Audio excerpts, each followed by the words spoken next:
Poďme si precvičiť celú tvár v 3 krokoch.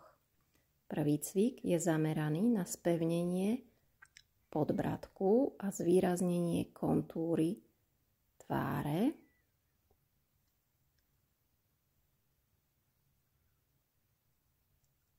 Spravíme minimálne 5 opakovaní a vydržíme aspoň 5 sekúnd v napätí.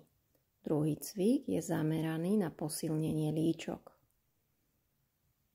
Opäť spravíme minimálne 5 opakovaní s výdržou 5 až 10 sekúnd.